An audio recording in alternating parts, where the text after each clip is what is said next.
Há um antigo ditado que diz o seguinte: texto divorciado do contexto se torna pretexto. Até aquele pastor Elias Soares, né, gosta de usar bastante, tem um provérbio dele: texto fora do contexto já é pretexto. Isso aí é uma verdade fundamental na hermenêutica. Então o texto está ligado a toda uma ideia que foi construída ao longo do seu contexto. Ele tem que ser lido dentro do seu contexto. E ele tem que ser lido no máximo possível na ótica do autor. Não estranhe isso aqui não, que alguém aprontou comigo. Eu mexi em algum lugar aí. Você, por exemplo, as parábolas de Cristo. O pessoal comete verdadeiros crimes com as parábolas de Cristo. Exatamente. Por quê? Se a Bíblia fosse um livro onde cada um pode enxergar o que quiser, ela seria um self-service. E não é bem assim. A Bíblia, ela tem que ser lida conforme a intenção do autor. Então, quando Cristo comunica uma parábola, aquilo que foi comunicado na parábola está ligado ao raciocínio desenvolvido ali. Por exemplo, Cristo certamente não aprova a conduta dos ladrões, uma vez que ele ratifica, né, o mandamento, e o mandamento diz: não furtarás. Mas aí você chegou onde queria chegar, veja. Mas ele usa o exemplo do ladrão para ilustrar acerca de si mesmo. Agora, quando você adota o costume de você interpretar a Bíblia a seu bel prazer, como eu já vi muitas pessoas fazerem, né, para a Bíblia se adequar à sua mensagem, se adequar ao seu sermão, ele manipula a interpretação ao seu bel prazer. E isso é um grande perigo, isso é um grande risco. A gente viu aqui nas aulas que a gente teve antes das férias, sobre a parábola do bom samaritano, como alguns pregadores transformaram ela num sermão escatológico. Ela não é um sermão escatológico, ela fala acerca do amor ao próximo, ela fala acerca do quem é o teu próximo. É a esta pergunta, quem é o meu próximo, né? Perguntou a Cristo. É a esta pergunta que a parábola se presta: quem é o teu próximo? Aquele que precisa de você. Então Cristo construiu aquela parábola como resposta a essa pergunta fundamental. Então ela fala acerca disso. Em alguns momentos você tira uma parábola do seu contexto e até não causa grandes males, não causa grandes prejuízos. Como a gente já viu algumas pessoas fazerem uma releitura, né, da parábola daquela parábola do bom samaritano. Mas essa prática é extremamente arriscada, é extremamente perigosa. Então veja, Cristo certamente não aprova a atitude dos ladrões, mas em algum momento ele compara a si mesmo com um ladrão. Mas em que aspecto? Porque se você começa a adotar essa ferramenta de manipular a Bíblia e praticar a chamada exegese é você estudar e analisar o texto a partir de suas línguas originais e extrair dele o significado, permitir que o texto lhe comunique o significado. A exegese é o contrário, é você incutir o significado.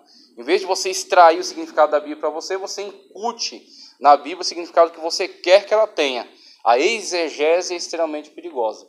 E aí, quando você começa a pegar a mania de praticar exegese, de fazer manipulações do texto, numa situação dessa, você pode colocar: Cristo se comparou como ladrão. E aí, geralmente, os pregadores fazem aquelas pesquisas. Quais são as atitudes de um ladrão? O ladrão é violento, o ladrão rouba, o ladrão mata, o ladrão faz diversas coisas. Então, esta lógica, ela é completamente absurda e ela seria completamente destrutiva em relação à leitura bíblica. Qual é a ótica correta? Qual é a maneira correta?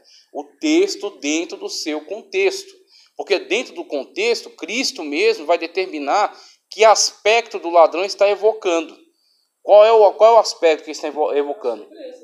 Elemento surpresa, só o elemento surpresa. Ou seja, como ladrão à noite. Quem é que estava esperando? Ninguém estava esperando. Quem é mais precavido se prepara antecipadamente, coloca trancas na porta. Geralmente é papel do marido, né? Eu não sei porquê, mas geralmente eu já vacilei algumas vezes e minha esposa que me chamou a atenção, mas ela chamou a atenção pressupondo que eu que teria que ver isso. As portas estão trancadas, as janelas, olhou em volta, tal, se não tem nada estranho. Então, geralmente eu que faço essa ronda noturna aí. Antes de todo mundo já quer dormir, eu já vou lá, tá trancado na porta, não sei o que, já olho, já vejo se está tudo certo. Né? Porque a gente vai dormir, a partir dali não tem mais controle. Cada um entrou no mundo dos sonhos aí, o que está acontecendo ali você não sabe.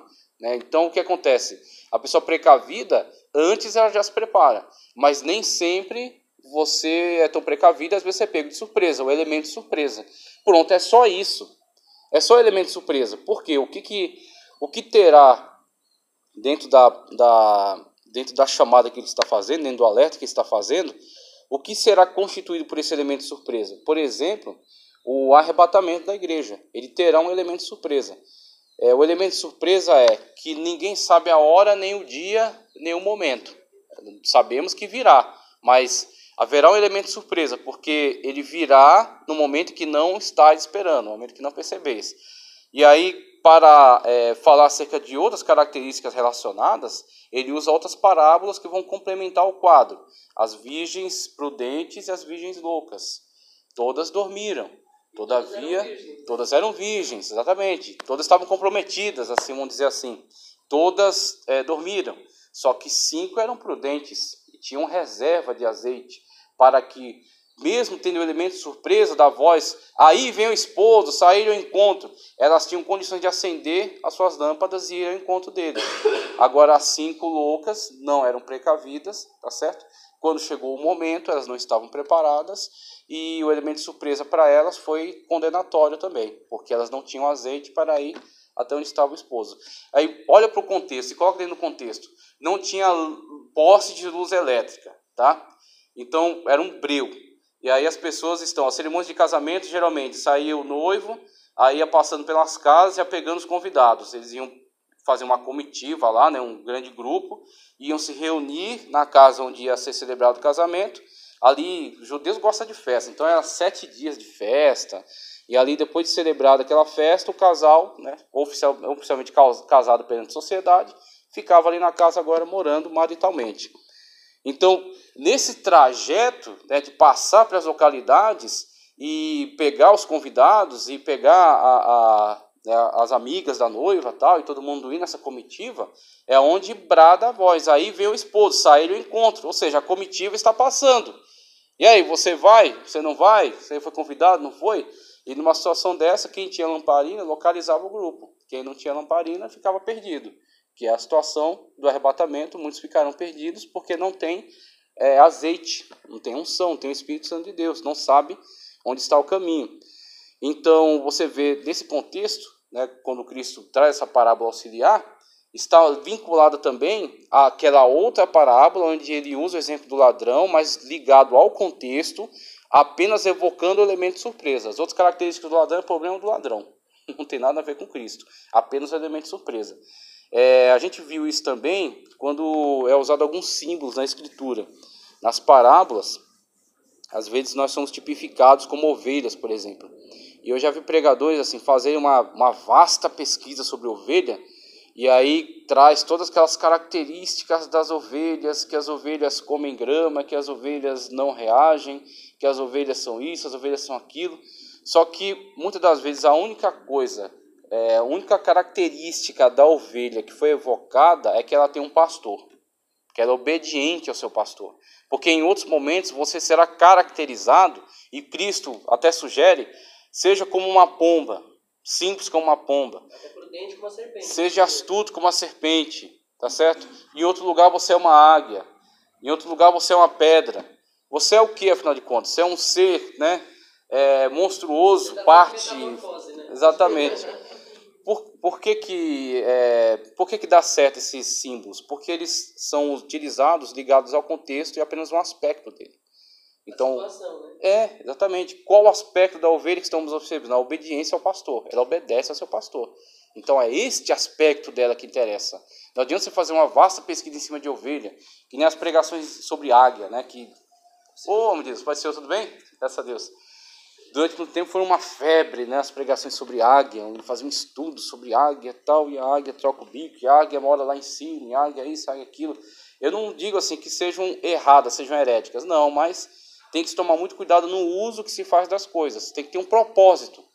Tá? O que das características presentes na águia podem contribuir para uma elucidação do texto bíblico, porque o que interessa é o texto bíblico. Tem gente que, na pregação dela, as ilustrações, os exemplos, as explicações tiradas de outros textos deveriam ser um detalhe, uma nota de rodapé, tá certo? Então, ele vai citar Joséfo, ele vai citar Filon de Alexandria, ou Calvino, ou Armínio, Então, é uma citação, é uma nota de rodapé dentro de uma pregação bíblica. Agora, tem pregações que o cara foi tão longe nos estudos que ele fez, e ele quer tanto mostrar que ele estudou, e que ele conhece o grego, o hebraico, o aramaico, o latim, o copta, tá certo? O siríaco, o peshita, que um peshita é uma Bíblia traduzida para o siríaco. Ele quer mostrar tanto que ele conhece, que as ilustrações tomam o lugar da pregação e a Bíblia vira um detalhe. O texto bíblico é um mero... Eu vou ler aqui um texto para não ficar nas minhas palavras. É tipo... Até pertinente, uma conhecida postou um negócio lá, que falou assim, se Deus não é exaltado na sua pregação, Deus é você. Que frase maravilhosa. Frase ótima. Se Deus não é exaltado na sua pregação, então exaltado é você. É porque você está tomando o lugar a quem cabe o lugar, que é Cristo. Cristo é o centro da nossa pregação. Uma coisa que eu gostei muito de ouvir falar é que se a tua pregação ela não termina em Cristo, foi tempo perdido. Então você pode começar por onde você quiser, né? Falar sobre relacionamento, falar sobre finanças, falar sobre juventude, falar sobre tudo. Mas tudo tem que convergir para Cristo. Tem que terminar na glorificação a Cristo como Senhor, na centralidade de Cristo, na nossa mensagem, na nossa vida. Então, se não terminar em Cristo, foi tempo perdido. Então, eu já vi, infelizmente, pessoas que a teologia para ela não foi uma bênção. Por quê? Porque ela se tornou um elemento de autoglorificação. E a pessoa faz da sua pregação uma aula de teologia, o que não é o propósito. Né? O propósito é a edificação de vidas. Então, a regra do contexto, que estamos falando aqui, ela é assim, fundamental, porque o texto está ligado sempre àquilo que ele quer, àquilo que ele significa no seu contexto. Não aquilo que eu quero que ele signifique, mas aquilo que ele diz no seu contexto. Então, quando eu respeito isso, é difícil que saia uma heresia da minha boca. Agora, quando você começa a dar a si mesmo a liberdade de enxergar no texto que você quiser enxergar, rapidamente você vai se tornar um herege. E aí, às vezes, sem você ter essa intenção, você acaba propagando heresias, né? Veja só. Texto fora do contexto, já é pretexto, como a gente colocou aqui, né? Que é basicamente o que ele está querendo dizer aqui. Conforme já vimos na sessão anterior, a palavra texto significa tecido. Então, texto como uma tessitura de um tecido. Então, uma linha dentro do tecido, ela é importante dentro dele, mas sozinha não é nada. Uma linha só não veste ninguém. Mas linhas entrelaçadas, construindo um tecido, faz uma veste. Assim as palavras, as frases, dentro de um contexto bíblico. Por isso que não existe doutrina bíblica fundamentada em cima de versículo. Ok? Porque um versículo só não tem elementos suficientes para constituir uma doutrina. Então, tem muita gente que, às vezes, constrói doutrinas loucas, aí que nem os mormons. A doutrina dos batismo pelos mortos. Onde que eles viram isso? Eles viram naquela afirmação de Paulo, onde ele menciona, ele faz assim, ele usa como exemplo, e ele tinha como objetivo principal falar sobre ressurreição, crença na ressurreição. Se Cristo não ressuscitou, vós também não ressuscitareis e estáis mortos nos vossos pecados. Se Cristo não ressuscitou, está tudo perdido. Porque os gregos tinham muita dificuldade com a crença na ressurreição, porque eles tinham aquela ideia da metafísica de Platão, ou então indo pelos gnósticos, a questão de que a matéria é inerentemente má, então a saída da matéria para um plano superior é um avanço, é uma evolução. Você saiu da matéria e está num plano superior. Então, ressuscitar para eles não faz nenhum sentido, que é você sair do mundo superior e voltar para estar, né, para essa porcaria, essa prisão, né? Então eles dizem, não faz nenhum sentido, isso é loucura, né? Tanto chamaram Paulo de contador de história. O que quer por aqui esse contador de história, falando sobre ressurreição? Então, quando Paulo falou sobre ressurreição, o discurso dele no Areópago foi imediatamente, sumariamente interrompido, porque eles tinham muita dificuldade com isso. E aí ele está batendo nessa tecla, falando, se vocês quiserem saber, se vocês não tiverem, assim, não tratarem, se vocês não se defrontarem com essa questão da ressurreição de Cristo e não crerem nela, está tudo perdido, está tudo acabado, não há salvação para vocês. Porque a salvação é que um veio por nós, pagou o preço na cruz do Calvário, morreu, ressuscitou e está vivo. E o seu sangue é a expiação pelo nosso pecado. Tá ok? Então, se algum aspecto dessa crença não for validado, está tudo perdido. Vocês estão nos seus pecados e estão condenados ao inferno. Então, ele estava brigando pela questão da ressurreição. Aí ele vai enumerando, que nem você faz quando você está defendendo um argumento e você acha alguma fala no seu opositor que favorece a você. Aí você fala, ó, tá vendo que eu tô certo? Tanto que fulano de tal também concorda. Sendo que é uma pessoa que nem gosta de você, mas falou algo semelhante a você. Aí você puxa para o seu argumento, você puxa o fogo para sua sardinha, para poder fortalecer seu argumento. Assim Paulo estava fazendo, é algo válido. Falou, olha, a ressurreição é algo tão verdadeiro, que existe até quem se batize pelos mortos. Ou seja, se batizando pelos mortos por quê? Porque acredita que tem ressurreição e que batizando-se pelos mortos estarão fazendo algum bem para eles. Mas Paulo não está defendendo a doutrina do batismo pelos mortos, ele está só usando como exemplo. Falando, tá vendo, o negócio é tão sério que até esses malucos aí se batizam pelos mortos. Até eles creem e vocês não creem. Então, quer dizer, quando ele fez isso, era um argumento periférico. O principal era sobre a ressurreição. O que é que os mormons fazem? Pega este texto, que é um argumento periférico na fala dele, cria uma doutrina em cima disso, e até hoje os mormons conseguem ganhar muitas pessoas para a igreja deles com essa promessa de que você vai se batizar pelo seu pai, você vai se batizar pela sua mãe. Teve cara que se batizou por Lincoln, por George Washington, para salvar George Washington. Foi lá e se batizou por ele. Então, quer dizer, é uma doutrina criada em cima de uma mera argumentação periférica dentro da fala do apóstolo. Dizem, então, quando diz que deixa que os mortos são seus mortos, então, né? Eles têm mais essa e aí, o que vai fazer? Ou então, muitas pessoas tentando valorizar certos livros apócrifos, porque um determinado apóstolo ou determinado escritor canônico citou alguma coisa. Por exemplo, Judas cita um texto, acho que da Ascensão de Moisés e outro do livro de Enoque. Mas não é o principal na sua... Ele não cria doutrina em cima disso. Ele apenas está mencionando. É que nem numa pregação você fala, Rui Barbosa falou isso aqui. Eu não estou dizendo que o Rui Barbosa é infalível. Eu estou dizendo que isso que ele disse até está certo. Eu concordo com isso aí. Pode ser uma porcaria no resto, mas nisso aqui eu concordo.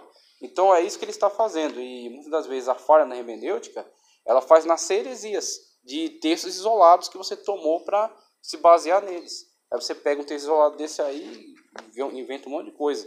Então, da mesma forma, o tecido é o conjunto das linhas que faz o tecido. Se elas estiverem convergindo, assim é o texto canônico, as doutrinas, os textos, as ideias que estão presentes, os históricos, as narrativas, elas formam a tessitura. Elas juntamente constroem todo esse tecido que é o cânon das Sagradas Escrituras. Certo? Elas não entram em contradição. Veja, conforme já vimos o texto, como falei aqui, o estudo do contexto analisa as razões que levaram ao redator a inserir um texto num determinado local de seu escrito. O contexto menor compreende os textos imediatamente anterior e posterior. O maior designa a unidade maior no sentido dentro do qual se encontra o texto. O contexto do escrito ou integral apresenta o livro dentro do qual se encontra o texto. O contexto pode se entender também como o comentário que precede ou segue um texto. A maioria dos erros doutrinários que a teologia chama de heresia origina-se de textos isolados, aquilo que eu expliquei para vocês agora. Contexto é o todo em que aparece o texto. Deve ser observado o que diz antes e depois do texto escolhido. Um dos maiores erros é escolhermos um texto e não estudarmos o seu contexto. Daí resultam muitos erros nas pregações. O contexto pode estar próximo ou distante. Então temos aqui 3 exemplos. No exemplo 1, ele coloca o texto de Gálatas 1:23, mas somente tinham ouvido dizer, aquele que já nos perseguiu, anuncia agora a nossa fé. Aí diz, para entender esse texto aqui, você tem que ler o contexto imediato, que é o versículo 13, 22 a 24.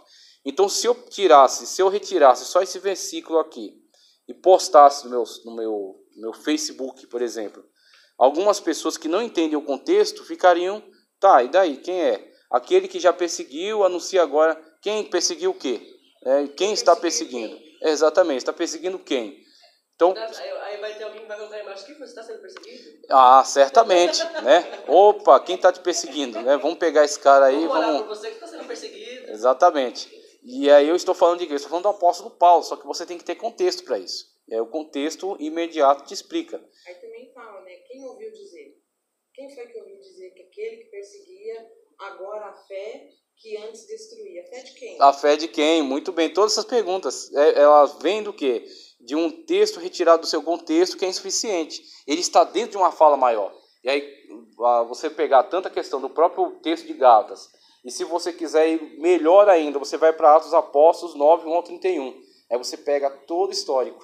E aí você vai ter um quadro geral. Com esse quadro geral, você entende qual é o valor que aquele versículo tem dentro da fala. Mas só quando você constrói o quadro geral. Então é muito bom isso aí, muito interessante. O 2, olha o que ele coloca para nós aqui, ó. E ele cuidava que seus irmãos entenderiam que Deus lhes havia de dar a liberdade pela sua mão, mas eles não entenderam. É uma fala aí de Estevão, no discurso diante do Sinédrio, que está em Atos dos Apóstolos 7:25. Agora, qual é a problemática disso aqui? Estevão estava discursando, estava defendendo, né, o Evangelho, estava fazendo apologética, ali, apologia, né, do Evangelho, e ele menciona isso.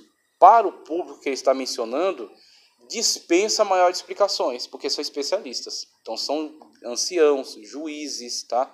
Pessoas de grande renome, né, de grande conhecimento. Então ele não precisa trazer maiores esclarecimentos, ele vai direto ao ponto. Então fala acerca da rejeição dos filhos de Israel quando Deus levantou Moisés para os libertar. E aí ele vai puxando ao longo da história diversos momentos de rejeição, em que os judeus rejeitaram a ação de Deus, né? E aí, de uma forma assim, extremamente inteligente, foi o Espírito Santo de Deus que conduziu aquele processo, a coragem, a audácia dele. Ele era um prosélito do mundo gentílico. Ele, assim, para os judeus é de segunda categoria, né? Então, o que salvava é que ele tinha aderido à fé judaica. Então, era tolerável. Fica por aí, mas não abre a boca, né? Fica na sua. Agora, ele está afrontando o Sinédrio, que é a maior instituição jurídica da ocasião, né, entre os judeus. E ele está falando para eles acerca das Escrituras e está mostrando nas Escrituras todos os eventos em que eles rejeitaram a ação de Deus, inclusive agora em relação a Cristo. Então está dizendo, na verdade, o que vocês estão fazendo é algo que vocês têm feito reiteradamente ao longo da história. Fez no passado e está fazendo. É, exatamente, uma acusação gravíssima. Então, quando eles se veem diante dessa situação, eles não contra-argumentam, porque foi brilhante a fala dele, não contra-argumentam. A única coisa que eles veem, que eles conseguem fazer, é acusá-lo de blasfêmia ou de qualquer tipo de heresia, e levam ele para fora e apedrejam. Então, eles silenciam a voz dele, porque não há contra-argumentação, não há refutação. Então vamos matá-lo, né? Eles vão silenciar a voz de Estevão. E aí ele coloca, para você compreender essa fala, esse versículo fala de quem? Quem são os irmãos? Para essas respostas temos que ler o que nos fala, que nos fala de uma fase da vida de Moisés. Temos de ler Atos 20 a 29, acerca do próprio discurso que ele está falando, e depois ele remete lá embaixo a Êxodo 2, 11 a 25, que é o contexto histórico de onde Estevão tirou. Isso aqui é muito legal, você tem que levar isso para a sua vida. Quando a pessoa se dedica a estudar, ela quer estudar bem, ela quer conhecer muito bem do que ela está falando. É muito importante não você ler só aqueles que estão falando acerca de um determinado personagem. Então você tem, por exemplo, os tradutores. Você pega alguém falando sobre Armínio, você pega alguém falando sobre João Calvino.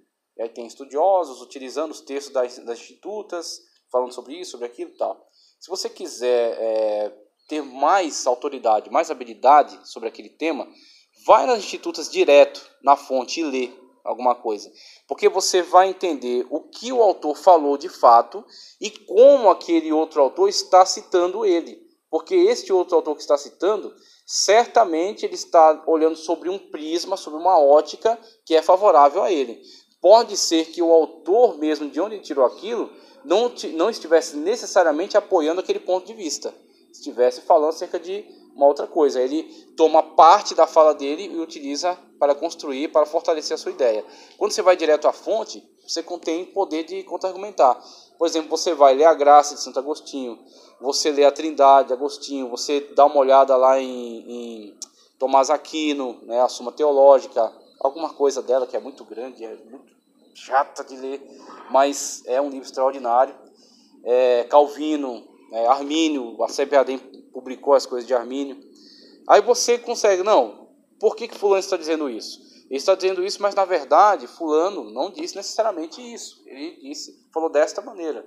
Agora, se você fica só no intermediário, a pessoa que leu e está te comunicando, você vai depender totalmente dela. Você fica totalmente vinculado ao pensamento dela, à forma dela pensar. Você não vai ter independência sobre ela. Você depende dela. Então, Estevão fez isso, ele foi às fontes. Lá está, Moisés nos disse, está lá em Êxodo. É assim que foi, tal. Enquanto a maioria das pessoas dependia daquilo que fosse ensinado pelos fariseus, ou até pelos escribas. Né? Do idioma mesmo, né? Exatamente. Acesso, né? Ele foi na fonte. Moisés nos disse acerca disso, da rejeição.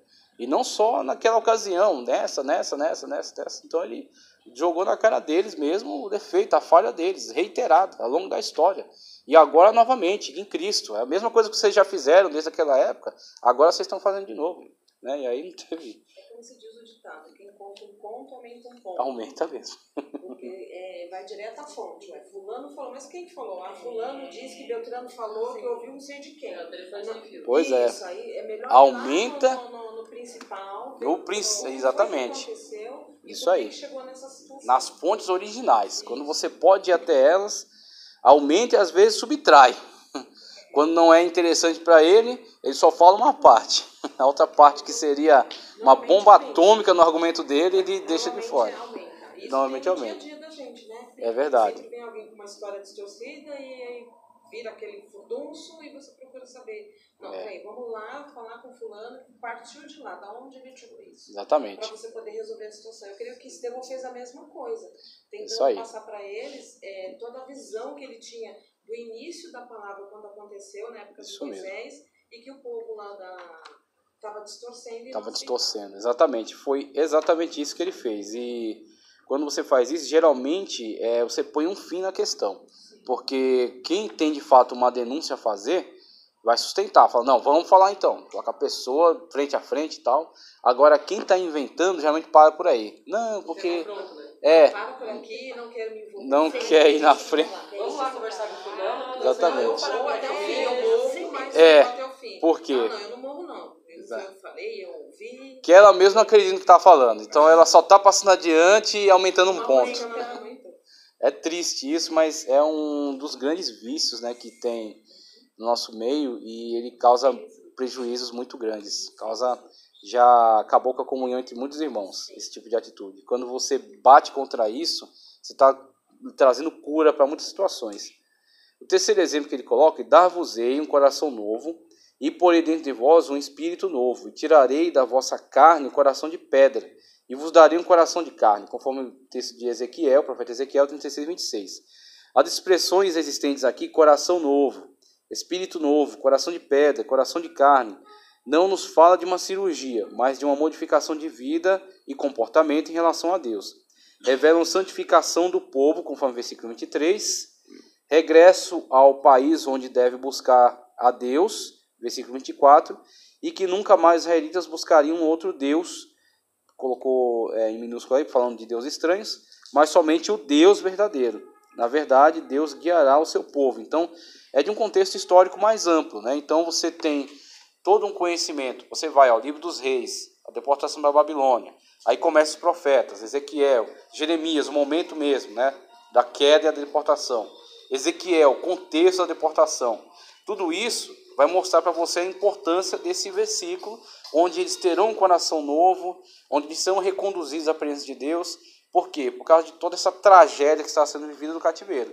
Então, uma vez que você sabe o que é cativeiro babilônico, e o sofrimento que foi para eles, né, aquelas guerras, aquelas mortes, aquela destruição da cidade, destruição do templo, depois retorno das 3 caravanas com Zorobabel, Esdras e Neemias, você tem então o valor, né, o peso que tem esse versículo, no sentido de ser um novo povo diante de Deus. Então esse versículo está ligado a um contexto histórico maior. Você precisa conhecer esse contexto histórico para ele ter o valor. Você pode ler e entender. Não, tudo bem, compreendi. Terão um coração novo. Deus vai dar um coração novo, coração de carne. O coração de pedra que eles tinham, que faziam eles reiteradamente recusar a orientação de Deus, o chamado dos profetas, né, a conversão, Deus vai substituir por um coração de carne. Muito bem. Mas você só vai sentir todo o impacto dessa mensagem se você entender todo o contexto, né? E por isso a teologia é para isso que ela tem que servir. Então, muitas pessoas fazem teologia por muitos objetivos. Um só quer um pedaço de papel no final. Outros querem, né, know-how, né? Querem aquela, não, eu sou teólogo, tal, vai comprar um anelzão com uma pedra desse tamanho assim. Mas o mais importante é a teologia, ela ampliar o quadro, né? Você vai para a geografia bíblica, você sabe as distâncias que eles percorreram, o contexto, né? Como que era o lugar, como tudo começou. Você vai para a história dos hebreus, né? Como tudo começou, depois chegaram até ali, as situações que vivenciaram, essa história da igreja, por aí vai, hermenêutica que a gente está fazendo aqui, melhorando a leitura do texto. Então tudo isso vai ampliando o seu quadro. Você tem assim um quadro reduzido, uma visão reduzida acerca da compreensão do texto, você consegue até entender, mas você não tem todo o impacto de significado que ele pode ter se você tiver um quadro maior de entendimento.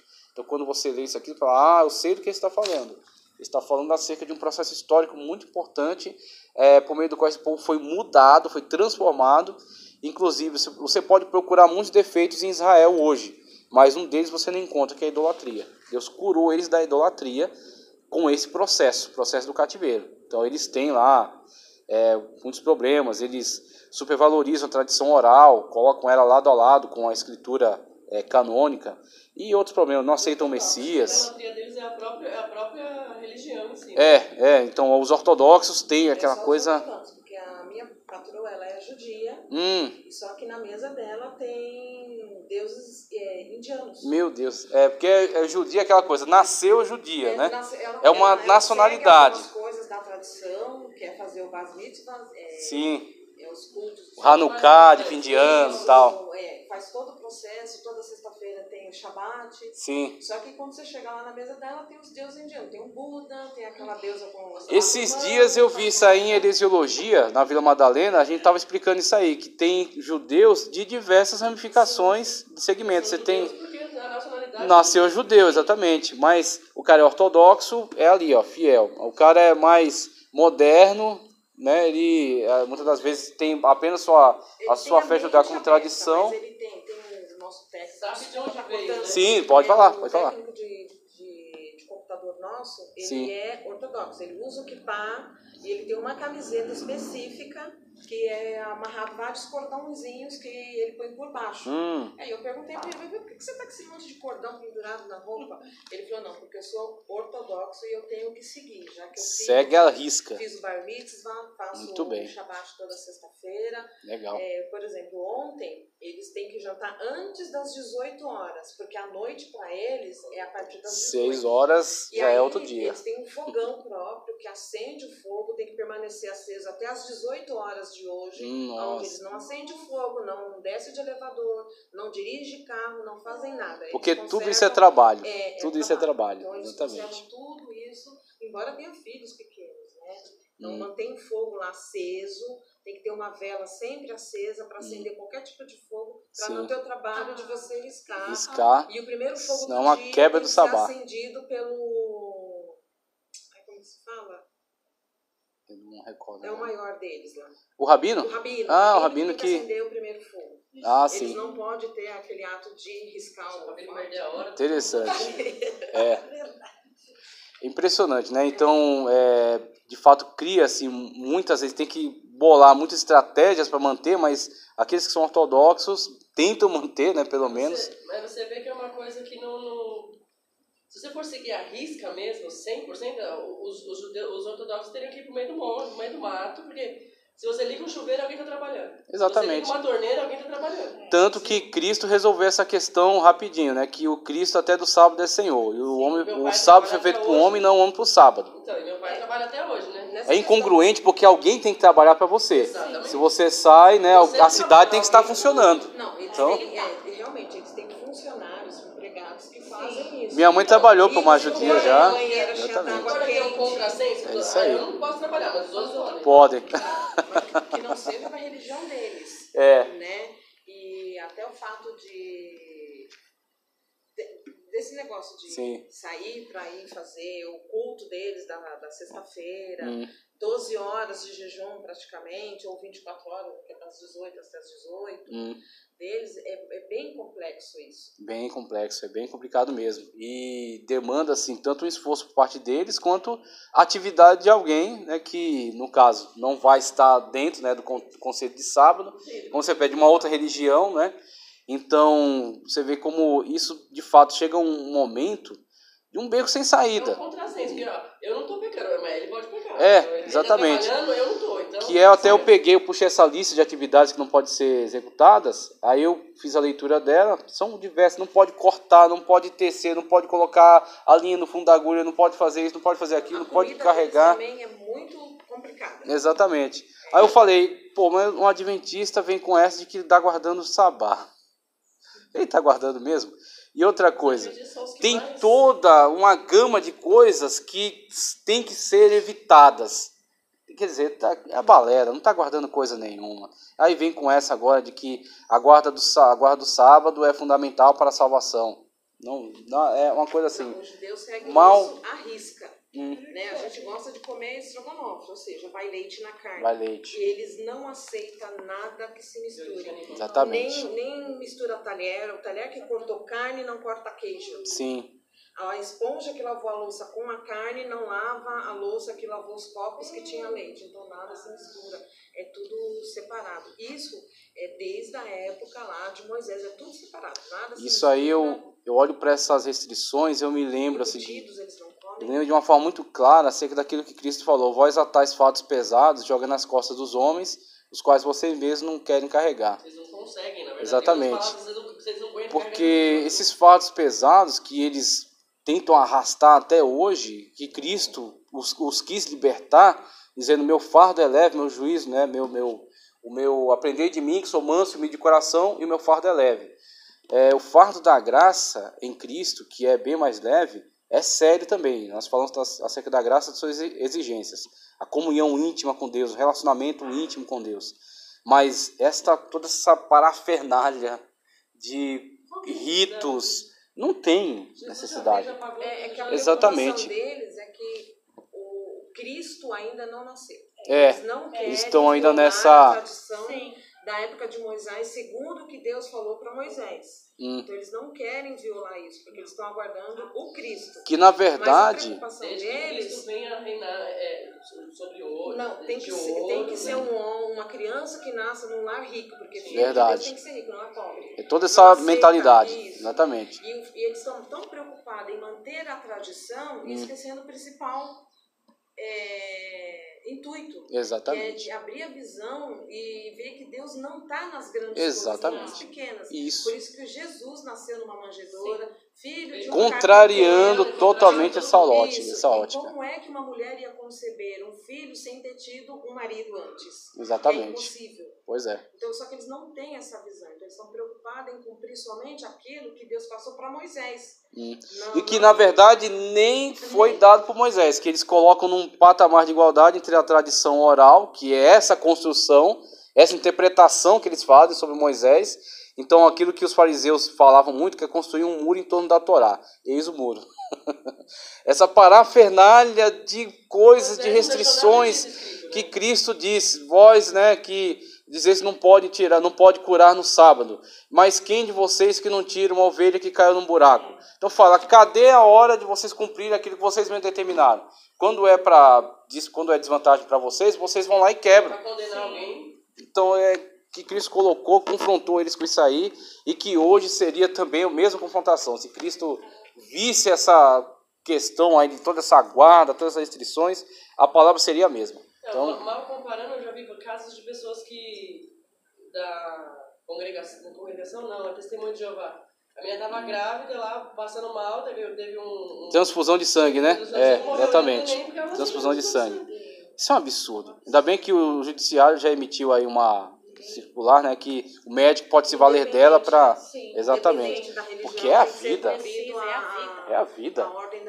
Exatamente. Tem que ser superior mesmo, porque é a vida. E assim, é a criança. A criança não tem poder, não tem liberdade de escolha. Escolher nada, né? Alguém tem que decidir.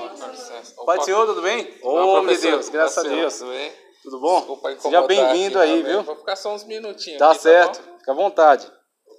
Obrigado pela contribuição, viu? Maravilhosa. Porque assim, como você tá perto, você passa para nós como que é a vivência deles, disso aí. Muito bom. A aula é isso, né? É isso aí. E olhando para essas situações, o que a gente vê?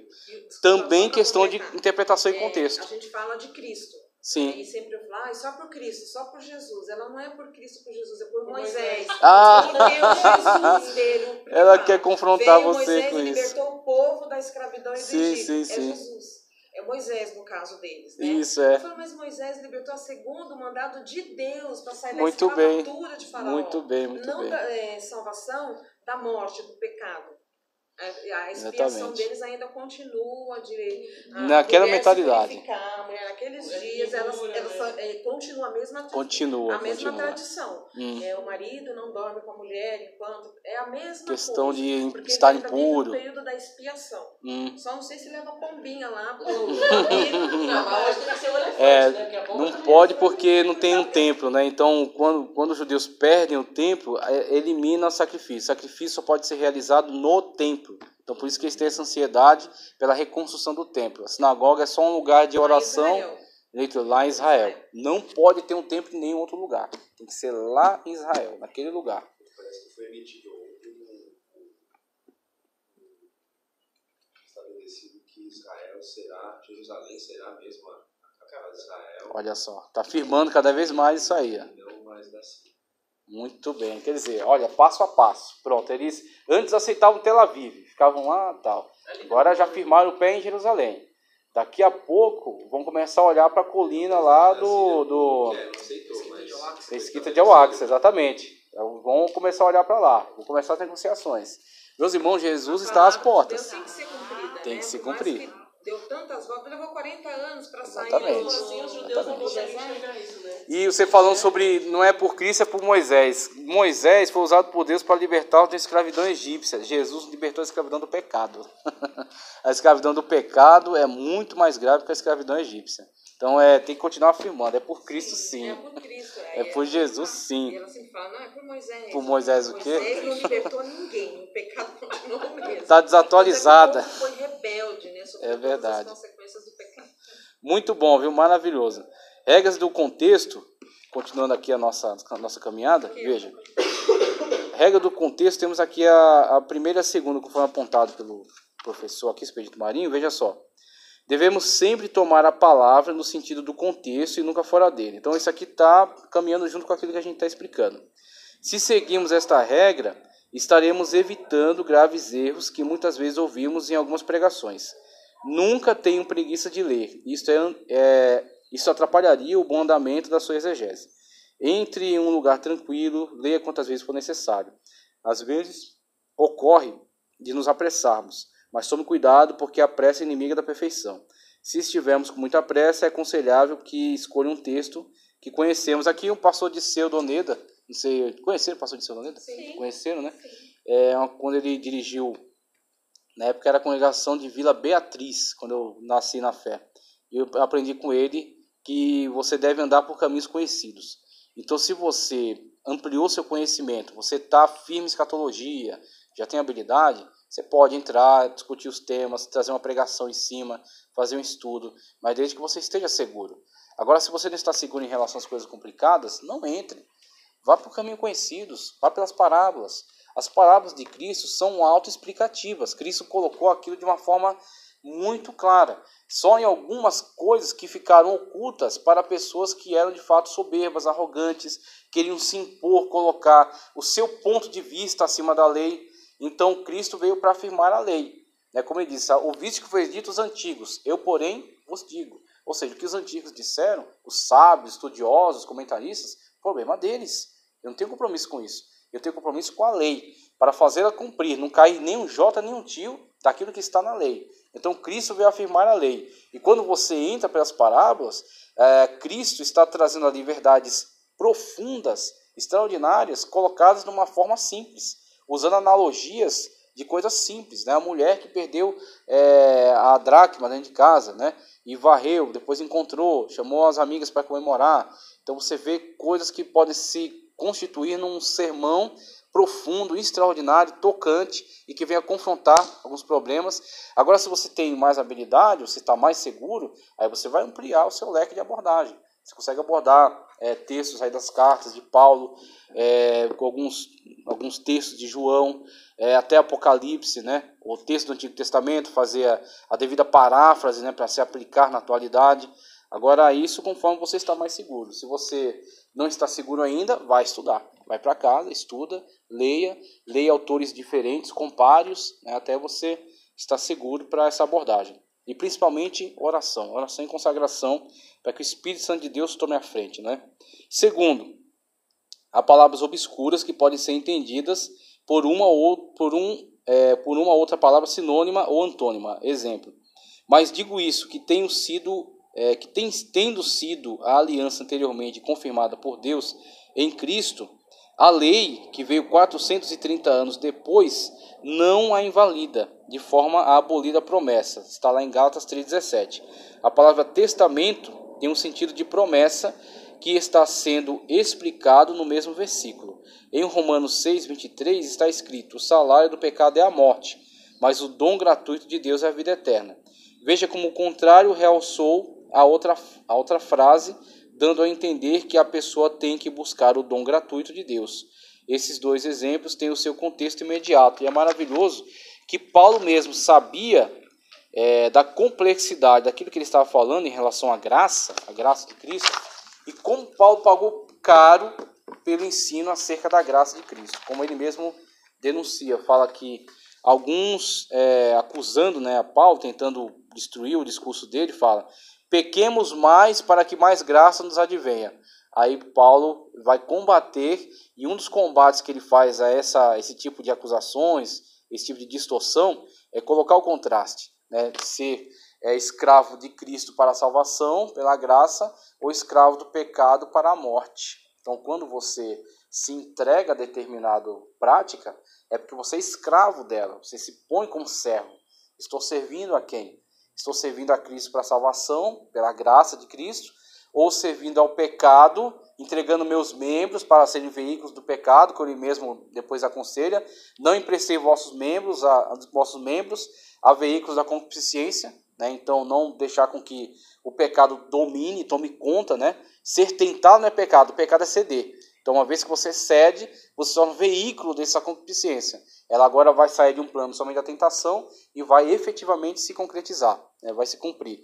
Aí seu corpo torna-se veículo de pecado. Você é servo do pecado, você é escravo do pecado, e o salário do pecado é a morte. Então temos um grande contraste entre pecado, morte, condenação, graça, Cristo, salvação. Esse grande contraste aponta, deixando de uma forma muito clara. Então não há... Paulo está tentando eliminar as dúvidas em relação à sua fala, através do contraste. Então, com isso, ele deixa muito claro acerca do que ele está falando, acerca da graça e da salvação.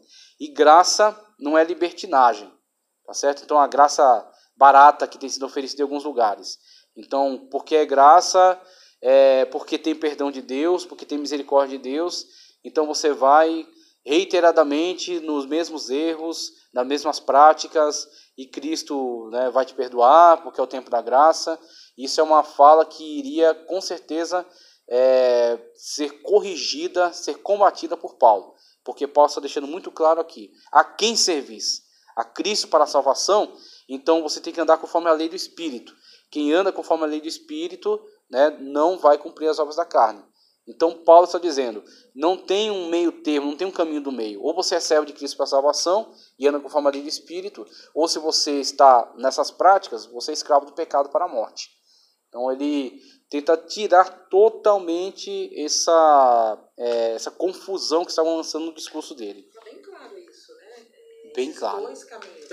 Exatamente. Se você tem seu pecado, você cede, o preço do pecado é a morte. E se você vai para Cristo, Exatamente. você tem a graça, você recebe a salvação. Muito Tá claro. Muito claro isso. E ele procura mesmo trabalhar em prol dessa clareza, dessa ferramenta aqui. Ele lança o contraste entre o resultado para quem adere a esta e para quem adere àquela. Então, assim ele evita que possam distorcer a fala dele e dizer que ele comunicou ideias que não tinha intenção de comunicar. Então essa clareza, para mim, ela é extraordinária e ela é uma das ferramentas que foram apontadas aqui, né, na segunda regra, que é buscar os sinônimos e antônimos, né? Então sinônimos, ou por exemplo, aquela ferramenta chamada chave bíblica. A chave bíblica, ela favorece muito essa pesquisa dos sinônimos. A chave bíblica, inclusive quando a gente começou aqui a hermenêutica, a gente falou das ferramentas importantes. Bíblia Sagrada, não a mesma, Bíblia Sagrada, caderno e lápis. Você anotando aquilo que desperta seu interesse. Dúvidas, texto que você se interessou, que você quer estudar mais. Dicionário da língua portuguesa, né? Já é um bom começo. Dicionário da língua portuguesa. Palavras que você não compreendeu. Léxico, aí você já está um pesquisador um pouco mais avançado. Léxico do grego e do hebraico. Aí você vai na origem da palavra. Não naquilo que a palavra se tornou ao longo do tempo, mas na sua origem. E a concordância. Porque a concordância, ela busca os sinônimos. Olha, esse versículo, você pode ler juntamente com aquele, estão falando do mesmo assunto. Fica até no rodapézinho da Bíblia. No rodapé. A Bíblia, geralmente as Bíblias trazem esse recurso já. Um dia eu fui curiar, eu falei, mas por que? Foi buscar lá, não é? Buscar, eu acabei aprendendo muito isso. Bom. Eu li o versículo e aí tem aquelas referências no próprio versículo. Sim, tem. Eu falei, mas por que tem esses a letrinha em cima, você desce o número. Lá embaixo, fui aprendendo. Sim. Isso. Muito bom, muito bom. Você vê, por exemplo, lá em Isaías, como fala acerca do Messias, a virgem conceberá e dará à luz um filho. Aí ele traz a referência que joga lá para Mateus. Aí você vê o nascimento. Aí é maravilhoso, você vê a profecia e o cumprimento dela. Então é uma ferramenta, e assim, ela supera um comentário bíblico. Por quê? O comentário bíblico, você está começando a embarcar na visão daquele comentarista ou daquela equipe. Então você está vinculado a ele, você está subordinado a ele. É a visão que ele está tendo da Escritura. Então você não está indo na fonte, você está indo no intermediário, né, que é o comentarista bíblico. Então, o comentarista bíblico só deve ser lido depois que você leu a Bíblia, fez a leitura das chaves, né, a concordância, as concordâncias, construiu um entendimento legal sobre ela, aí você vai para o comentarista. Que aí você vai comparar o seu entendimento com o do comentarista. Às vezes ele vai te corrigir, às vezes você vai corrigir o comentarista.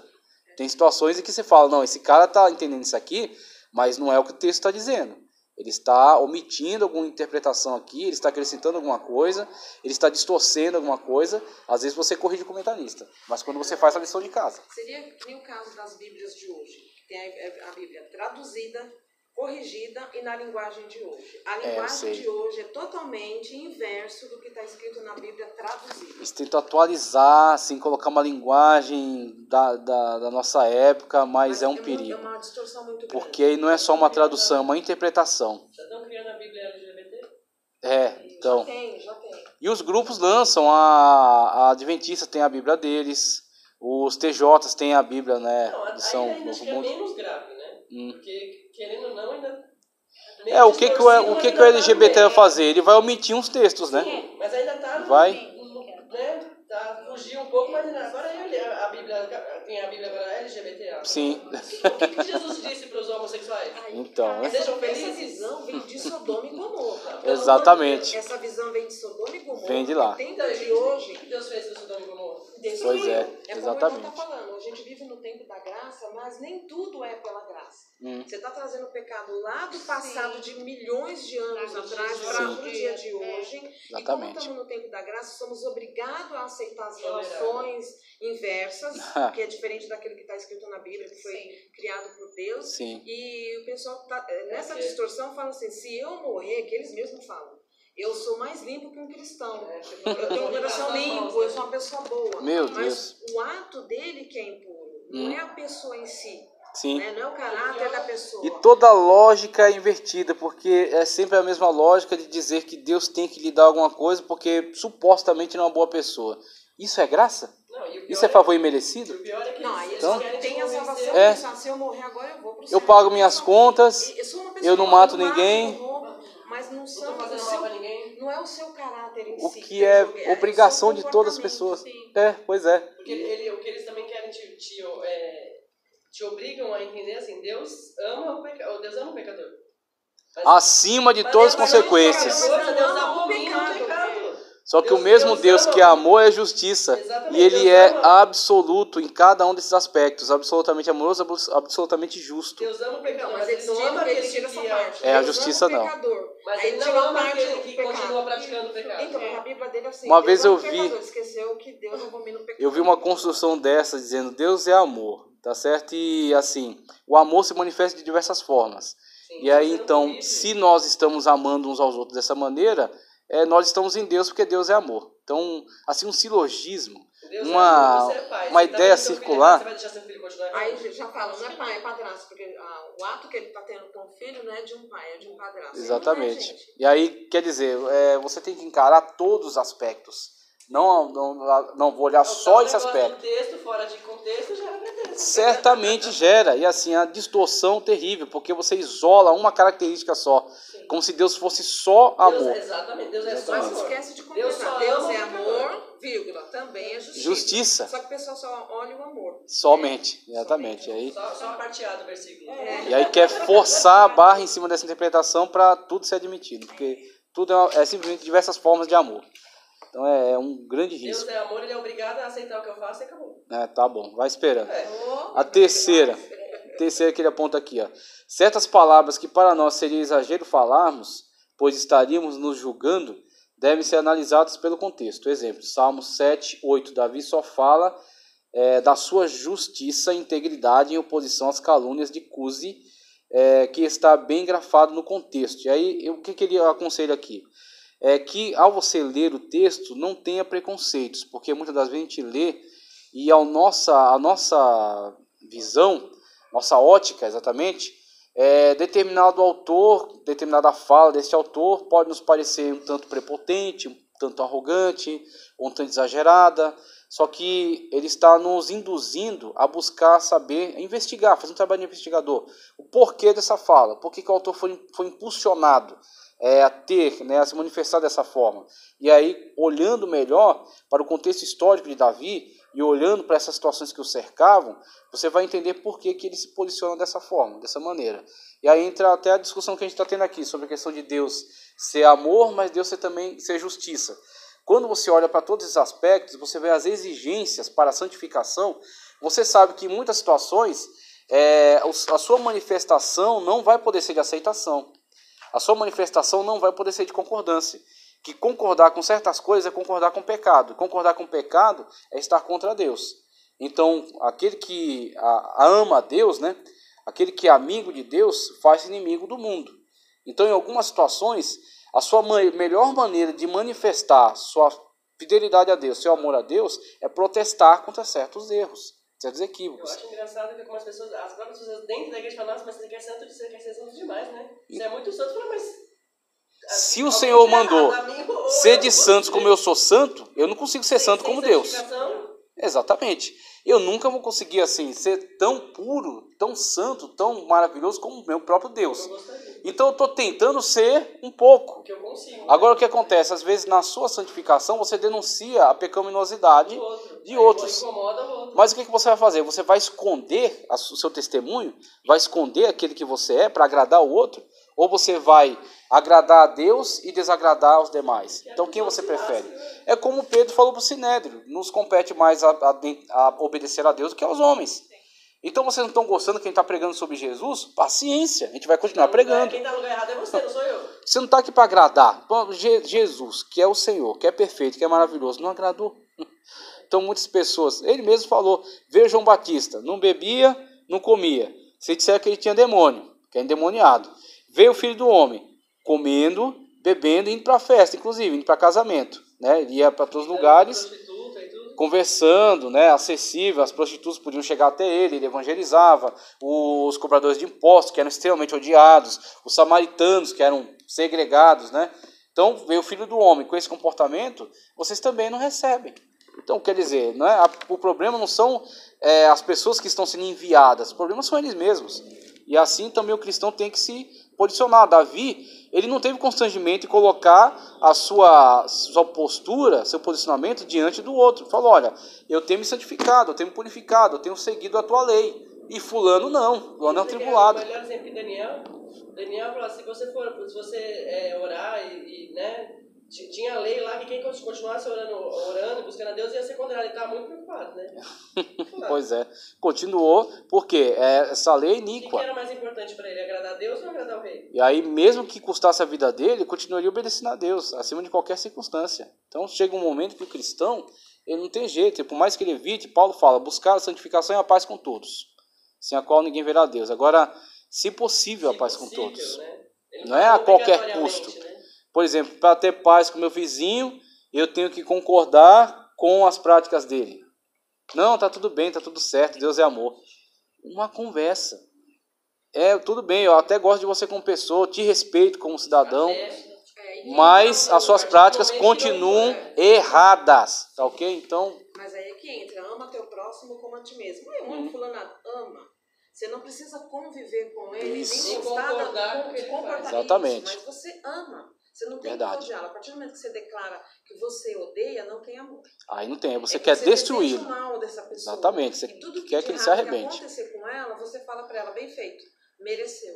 Então você está desejando mal. Então isso não é amor, é amar ao próximo como a ti mesmo. Embora ele esteja longe, embora você não goste do comportamento dele, das atitudes. Você não tem como aprovar, Você gosta da pessoa. Ele é por amor da pessoa, você não tem como aprovar o comportamento dela. Por amor da pessoa, você fica longe dela. Porque talvez você seja a única pessoa que a ama.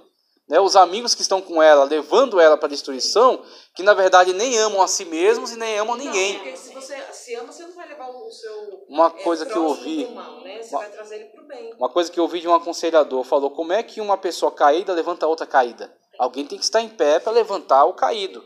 Então, aquilo que a pessoa interpreta às vezes, me fiz sábio para os sábios, me fez tolo para os tolos. Isso, você não pode pegar esse argumento e levá-lo ad extremo. Me fiz maconheiro para os maconheiros, me fiz craqueiro para os cracudos. Não, meu querido, não é por aí. Por quê? Você simplesmente está buscando uma aproximação. Mas uma aproximação a partir do ponto de vista que você é referência para ele. Então você tem que estar em pé. Você tem que manter sua postura. Exatamente, mas você é acessível. Então, é aquilo lá. Eu já vi algumas pessoas acabarem caindo nesse erro, que elas se santificam e acabam pensando que pela santificação dela tem que se isolar. Então já vi pessoas que não falam com certas pessoas, não cumprimentam certas pessoas. Por quê? Porque ela é muito santa. Então é uma visão equivocada de santificação. Santificação é uma separação para Deus. Santificação decide ser uma separação para Deus. Então você não pode interagir, se contaminar com o pecado. Mas não é por isso que você não possa falar com o pecador. Que Cristo, ele interagia com leprosos, né? Os leprosos vinham até Cristo, impunha a mão e orava.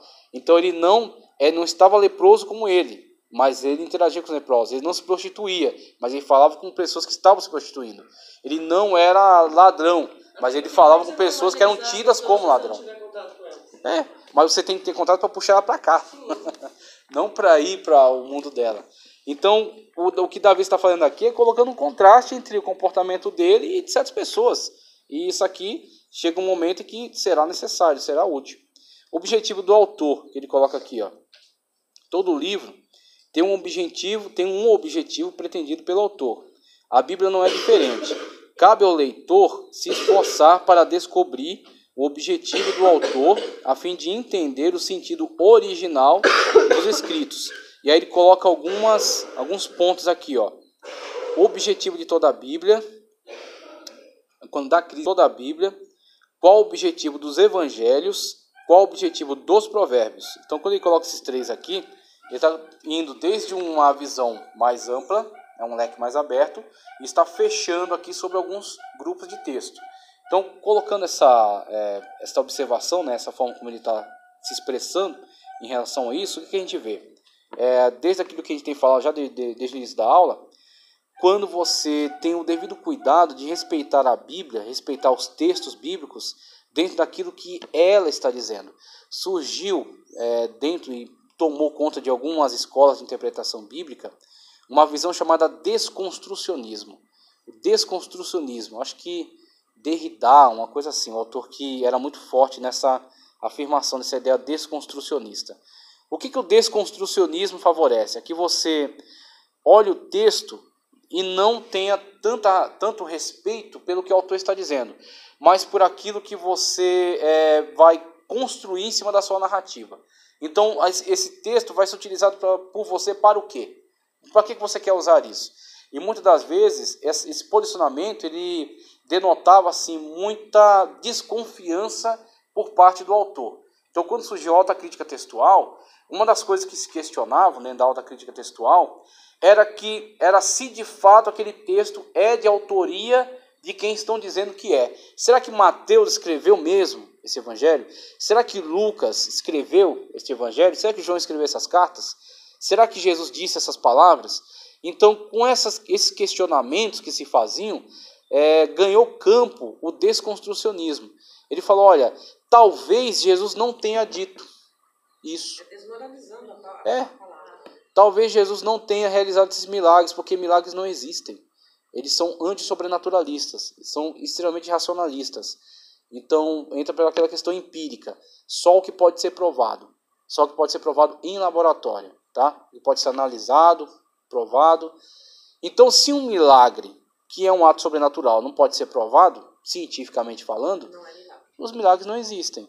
Se os milagres não existem, na verdade, Cristo não realizou estes atos. Cristo, na verdade, ele só se manifestou quando a fala era sobre moral, sobre ética, sobre as parábolas, os ensinamentos. Aí construiu-se o chamado Jesus histórico. O Jesus histórico é o Jesus, vamos dizer assim, aprovado por essa visão cientificista, tá ok?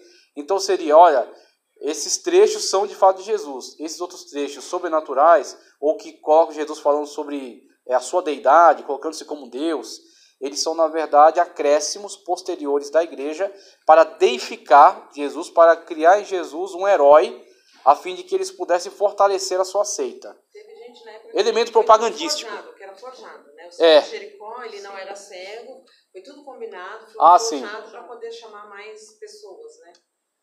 Um espetáculo, né? Para causar um espetáculo ali. Nas escolas, mudar a distorcer a palavra, que dizendo assim, que por que uma criança tem 2 pais e 2 mães? Quem disse que Deus fez um homem para uma mulher e uma mulher para um homem? Por que não um homem para um homem e uma mulher para uma mulher? Aí eu falei, por acaso Deus criou 2 homens e 2 mulheres? Não, ele criou um homem e uma Exatamente. mulher. Mas a própria Bíblia diz, o macho e fêmea não fez. Isso aí, muito claro. Está distorcendo porque agora os casais... Ele quer criar um ambiente... Uma criança passa a ter 2 pais e uma mulher que tem uma outra mulher como relação e 2 mães. Isso aí. Você questiona, por que fulano tem pai e mãe, eu tenho 2 mães e 2 pais? O que eles usam para distorcer é que eles falam que um casal hétero abandonou, um casal homossexual adota. Isso. Ele quer eliminar esse conflito, né? Esse conflito que há quando a criança percebe que a sua casa é constituída por um homem e outro homem, e a outra casa é constituída por uma mulher e um homem. Aí você vai ter problema com o dia dos pais, problema com o dia das mães. É o que estava tendo e a escola resolveu distorcer.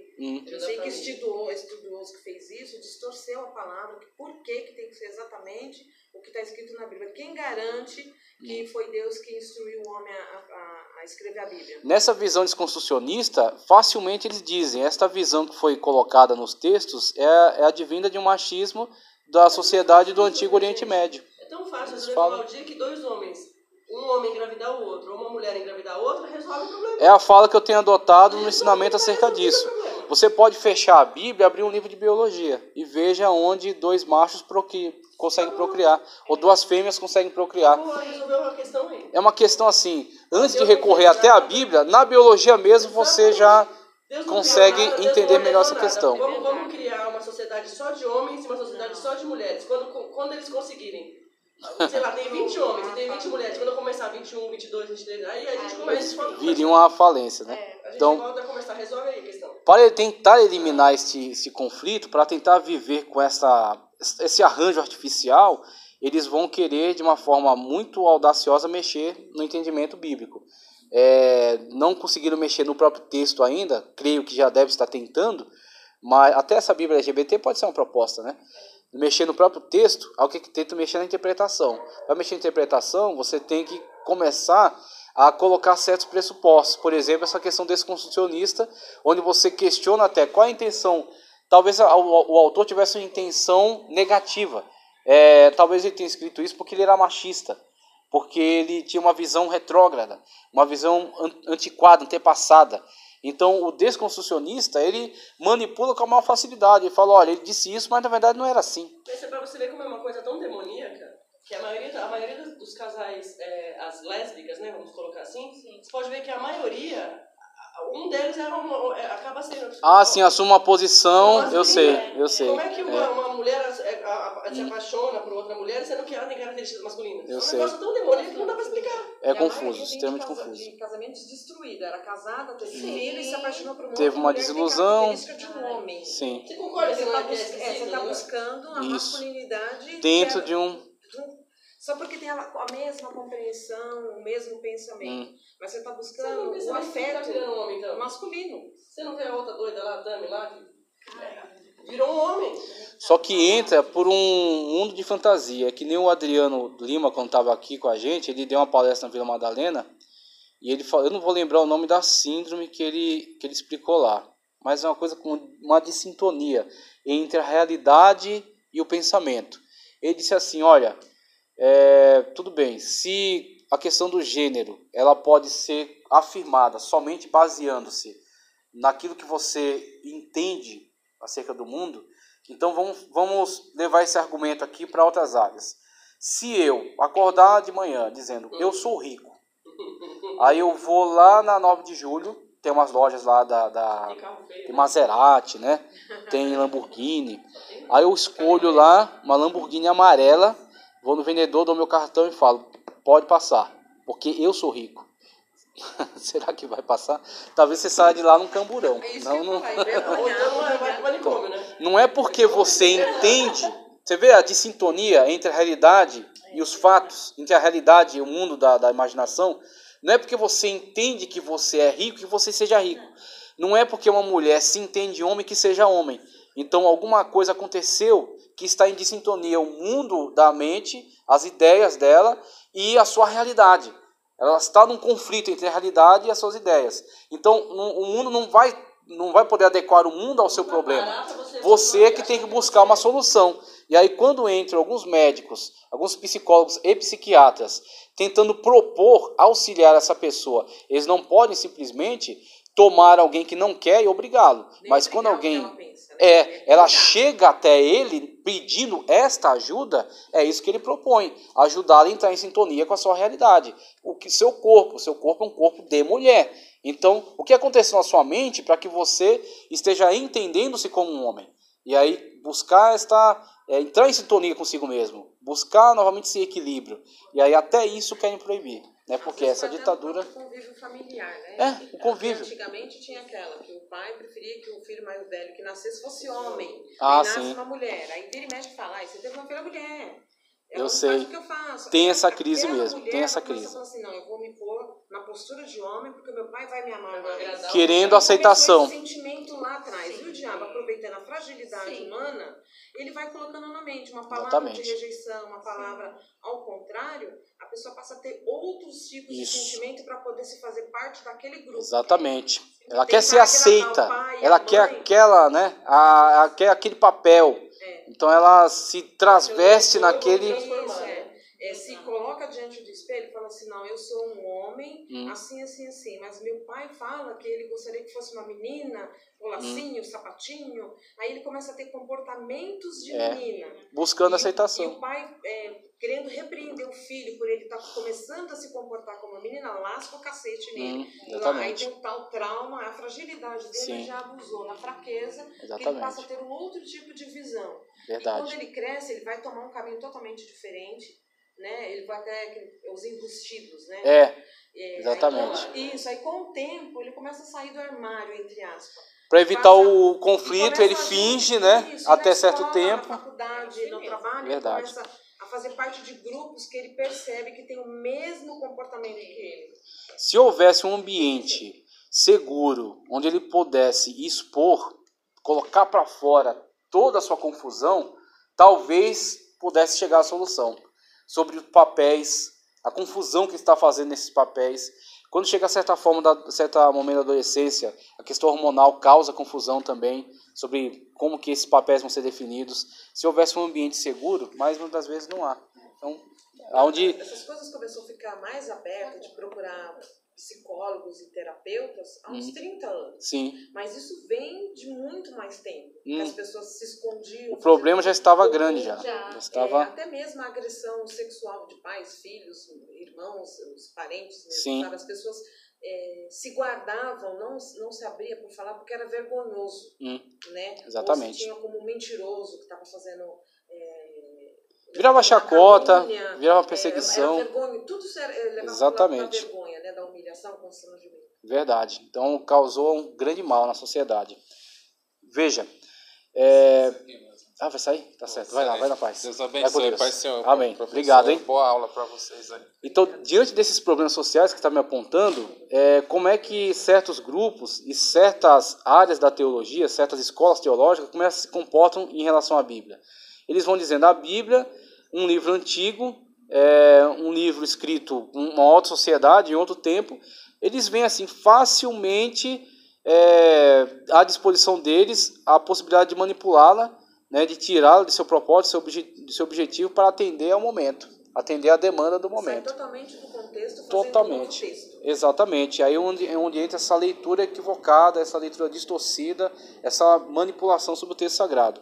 E aí é onde ele está afirmando, ó, o objetivo da Bíblia, aquilo que a gente tem colocado desde o começo aqui do curso.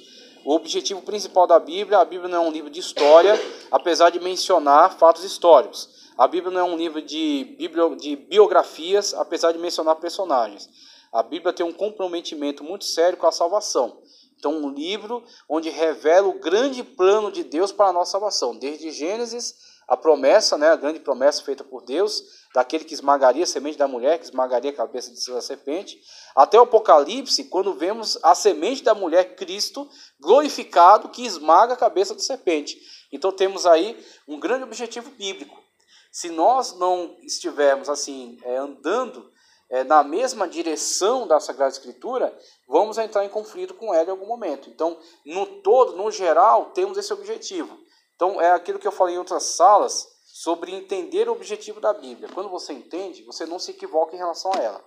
Por exemplo, eu vou na Saraiva, eu compro um livro de física quântica. Física quântica. Eu chego em casa, eu quero fazer um bolo de cenoura com cobertura de chocolate. Aí eu vou no livro de física quântica procurar a receita.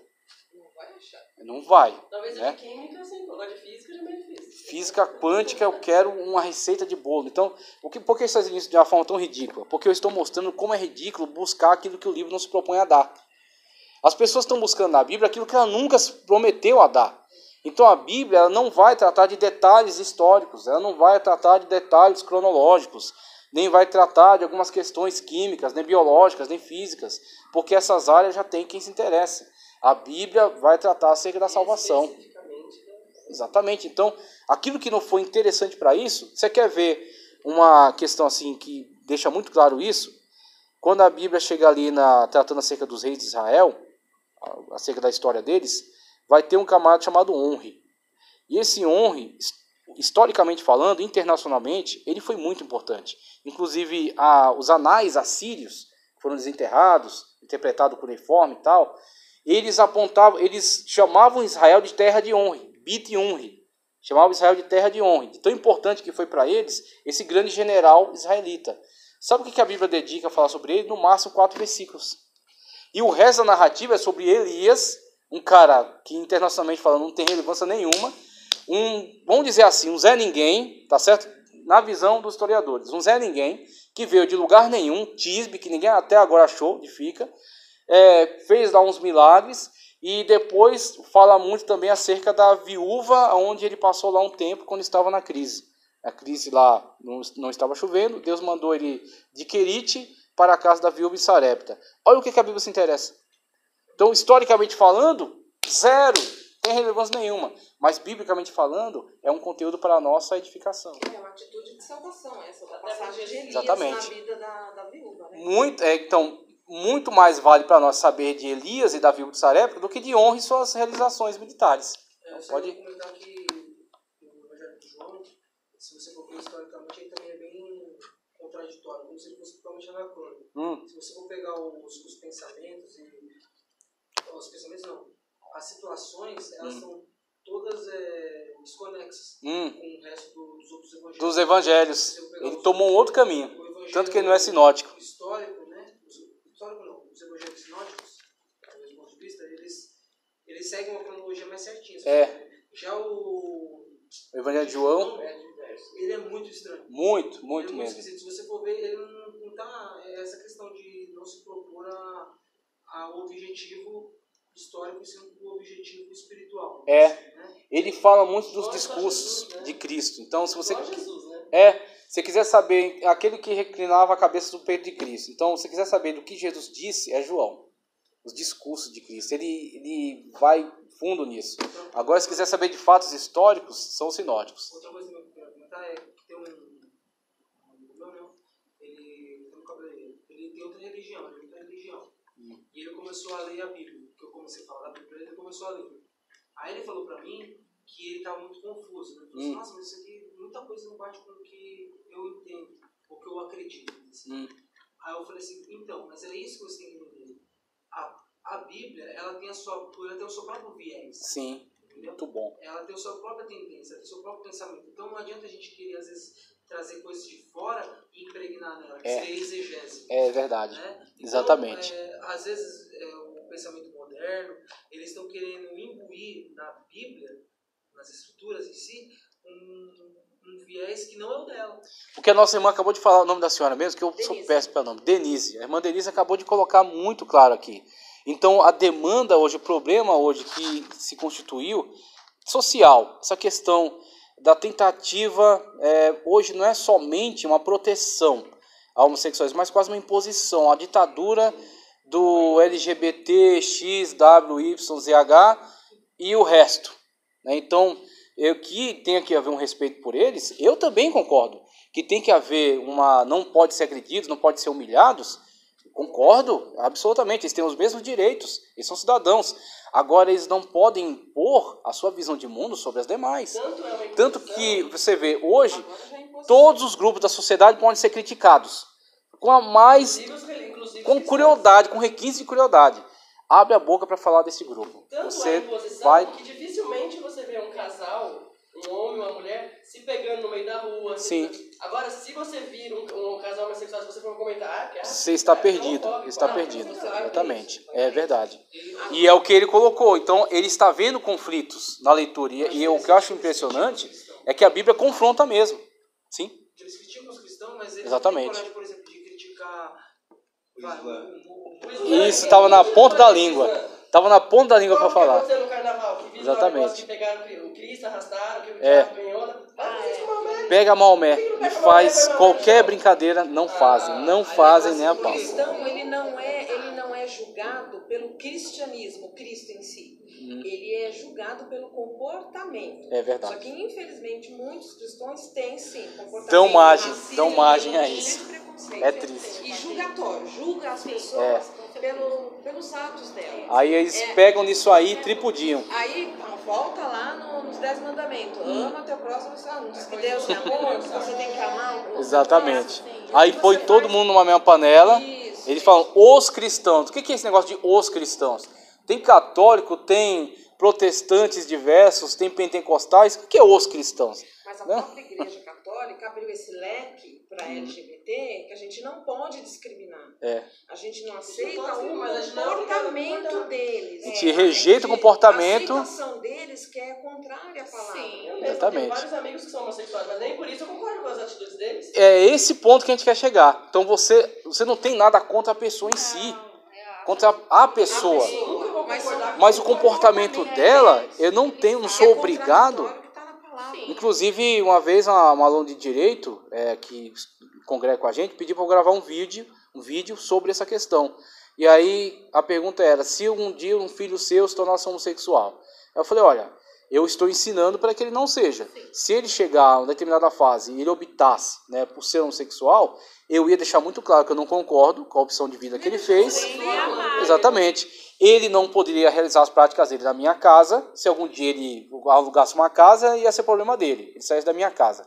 Na minha casa ele não ia se comportar dessa forma, só que ele ia continuar sendo meu filho e ia continuar amando.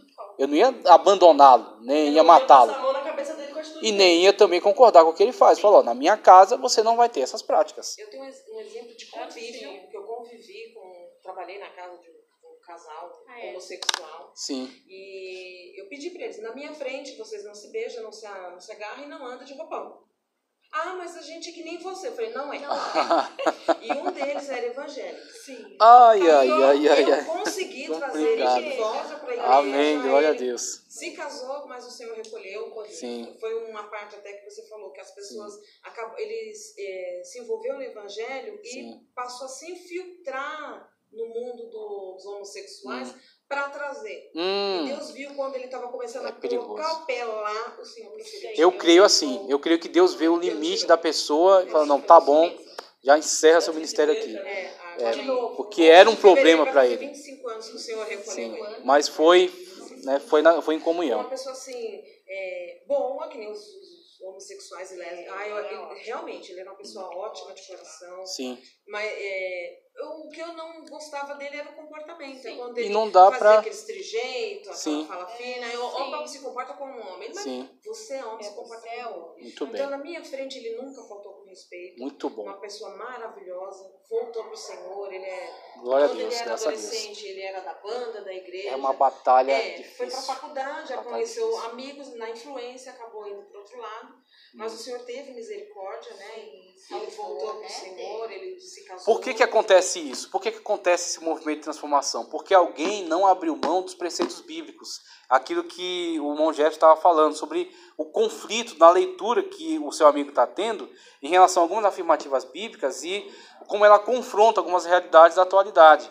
Então, se você abrir mão e começar a contemporizar, você está destruindo o impacto da mensagem bíblica. Como é que vão haver transformações se você está adaptando a Bíblia ao pecado? Você está trazendo a Bíblia para você, né? A Bíblia precisa confrontar o pecado. Agora o que acontece? Você tem que amar o pecador. Você ama o pecador, você mostra para ele que você se importa com ele.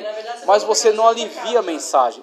Você deixa que a mensagem surta o efeito. É que nem um medicamento que é injetado na pessoa e o primeiro efeito é a pessoa ficar pior. Já viu isso? Eu não entendi esse negócio. Como é que a pessoa toma uma injeção, ela estava ruim, agora que nem aquele cara do vídeo. Estava ruim, agora ficou pior. Então, quer dizer, o remédio está entrando e está tendo um conflito ali. As suas proteções, aquele choque, né, que está tendo com aquele elemento que entrou e está combatendo a doença. Você vai ter uma febre, vai aumentar, vai ficar de cama. Só que passado esse período, você está saudável de novo. A doença foi eliminada. Mas se você tirar esse impacto, se você passar um pano e aliviar, não vai surtir efeito. Vai estragar exatamente o processo de transformação. O verdadeiro propósito não é você se infiltrar no meio deles, se fazer como eles. Para poder trazer eles. É você caminhar ao lado dele e mostrar para ele que aquilo que ele está fazendo exatamente. É impróprio, é inverso que está na palavra e trazer. E a sua vida é uma referência. Isso, a sua vida é exemplo. Exatamente. Isso eu louvo a Deus porque foi o que aconteceu. Amém. Ele graças pedia a Deus. para ir com ele em determinados lugares, eu fazia a companhia e mostrava através do meu comportamento o que ele estava fazendo não tinha procedência. Exatamente. Foi quando ele chegou até a mim e perguntou: você pode ir comigo numa igreja? Olha só que maravilha. Eu não pensei duas vezes. É isso aí. Eu estava na época, eu era da Presbiteriana Renovada. Eu falei com o já pastor, fui uma vez. E falei para ele assim, pastor, ele falou, se você não deve fazer isso, eu vou. Ele foi para Deus é Amor. Eu saí da Renovada, acompanhei ele na Deus é Amor. Até onde ele se sentiu fortalecido e pediu, eu quero voltar para a Assembleia. Meu Deus, que contraste, ele foi da Deus é Amor. Eu falei, não tem problema. Tratamento de choque. Isso. Falei, não tem problema, se você for para Deus é Amor, eu vou com você. Amém. Fui para Deus é Amor. Está acompanhado na fé. Acompanhando ele. E aí ele falou, eu quero participar dos cultos, a igreja está indo em caravana, você vai? Eu fui. Aí chegou um período que ele saiu da Deus é Amor, ele falou, estou voltando para a Assembleia. Eu falei, não tem problema nenhum. Amém. Eu também vou contigo para a Assembleia. Graças a Deus. E ficamos mais de quase 20 anos na Assembleia de Deus lá do Esmeralda. Graças a Deus. A Esmeralda ali, foi quando ele se firmou. Quer dizer, aí fez aquilo que Barnabé fez para o Paulo. Tem que pegar pela mão e acompanhar o começo, né? Até ele conseguir andar por si. Você não aceitar porque você sabe que aquilo está errado, mas exatamente. Você não pode julgar a pessoa. É isso aí. Tem que abrir a visão dela, que aquilo lá não tem procedência. Ainda bem que o juízo não cabe a nós, né? Então tem que deixar na mão de Deus. Era o pastor Reinaldo. Não conheceu, né? Era o pastor... Ele ficou muito pouco, pastor Reinaldo. Era o pastor Luiz Fernando... Francisco. Não. Era o pastor Luiz Francisco, junto com o pastor Reinaldo. Isso. O Luiz Francisco era Eu conheci a partir do Paulo dos Santos, então essa época é anterior que eu conheci. O Paulo veio depois. Veio depois, né? Ó, o objetivo da Bíblia que a gente colocou aqui, ó, que deu certo com o que o Jefferson tinha falado aqui. Eu, por exemplo, as primeiras leituras, eu fui confrontado com alguns textos onde Cristo coloca de uma forma muito clara, por exemplo, aquele que bater na tua face oferece a outra. O texto terrível de difícil. Mas eu não vou poder dizer que não, Cristo está querendo dizer outra coisa, é alegórico. Não, querido, é assim mesmo. É isso mesmo. É literal mesmo. Agora, claro, existe ambientes, vamos dizer assim, não é que você virou um bobo agora que todo mundo vai bater na sua cara. Mas numa situação em que isso for para a glória de Deus, por exemplo, uma pessoa que está na missão e ela é apanhada e agora vão tentar fazer ela recuar da sua fé. Ela vai sofrer, vão bater na cara dela, vão matá-la muitas das vezes, e ela não vai abrir mão, ela não vai recuar, tá certo? Então, o texto de Cristo é aquilo ali mesmo, e ele causa problema e causa incômodo, paciência, é assim. A gente vai ter que, de uma forma ou de outra, absorver esse texto e andar conforme ele, e trazer ele para a nossa vida. E ele vai causar conflitos, e nós vamos ter que lidar com eles, lidar com esses conflitos aí. Objetivo da Bíblia, objetivo dos evangelhos. Então, o que o evangelho está proclamando? Cristo é o centro dos evangelhos. Então, a gente tem que entender que a gente tem que buscar esse centro, tem que buscar esse cerne em torno dos evangelhos. Qual o objetivo dos provérbios? Ele ilustra aqui, para colocar aqui, dentro daquela sabedoria que está toda exposta, né, nos provérbios, há um objetivo também que é buscar a sabedoria que vem da parte de Deus, né? Então, ele coloca aqui, dentro desses grupos de textos, a Bíblia como um todo, os evangelhos particularmente, os provérbios, há um objetivo a ser buscado.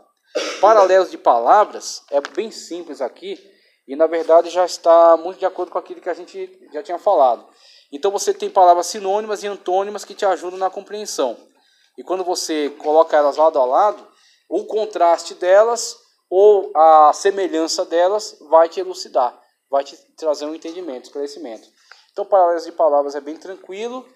Paralelos de ensinos gerais, tá? No ponto 5. Para falar desse assunto, vamos tomar um trecho do livro de Provérbios como exemplo. O Senhor fez todas as coisas para atender aos seus próprios desígnios, e até o ímpio para o dia do mal. Provérbios 16:4. E aí eu peguei um outro texto aqui, para exemplo. Deixa eu ver se está aqui. Ó, o Senhor fez todas as coisas para o seu próprio desígnio, até o ímpio para o dia do mal. Analisando, parece favorecer essa ideia, né? Analisando a última frase, dá-nos a entender que Deus quer que todos os ímpios pereçam, quando na verdade, no ensino geral das Escrituras, não é assim. Deus sempre está providenciando um meio para o pecador ser liberto, a ponto de enviar seu próprio filho para morrer pelo pecador. No paralelo de ensinos gerais, você não pode deduzir uma doutrina apenas lendo um versículo. É necessário consultar o que todos disseram sobre o assunto. Daí então chegar à conclusão. Então, como você falou, parece favorecer aquele ponto de vista supralapsariano que diz que Deus criou umas pessoas, Deus criou muitas pessoas, na verdade, porque algumas foram feitas para serem salvas, um pequeno grupo, aquela questão da expiação limitada. A expiação foi dada só aos eleitos, e os eleitos, segundo a determinação de Deus, né, o supralapsarianismo aponta isso, que algumas pessoas foram criadas para ser salvas, a maioria para ser condenada. Mas tem um estudioso que o pessoal segue, que as pessoas foram predestinadas, já nasceram predestinadas. Isso, exatamente. Independente do que ela faça. Calvinistas vão por essa linha. Agora, contraponto a isso, tem sido apresentado por Armínio, os arminianos, e aquilo que, inclusive, a nossa igreja, a Assembleia de Deus, na declaração de fé, ela se coloca nessa posição. Fala que, na verdade, olhando para esse texto aqui de Provérbios e para o ensino geral de Escrituras, que é o que ele propõe aqui, você percebe o seguinte, que existe algo em Deus, um atributo incomunicável, que é próprio de Deus, chamado presciência. Deus tem a chamada presciência. Na presciência, Deus já sabe aqueles que aceitam e aqueles que não aceitam a sua palavra, aqueles que resistem ao chamado e aqueles que abrem o coração. Então, Deus, a partir da sua presciência, ele sabe aquele que de fato será salvo e aquele que não será. Então Deus não é pego de surpresa em nenhuma situação, porque ele tem essa característica que não foi comunicada a mais ninguém, que é a presciência. Então, quando fala-se de eleitos, fala eleitos conforme a presciência de Deus. Não é que Deus, ele, por deliberação, criou pessoas para serem condenadas. Deus tinha prazer na condenação delas. Deus queria que elas fossem condenadas.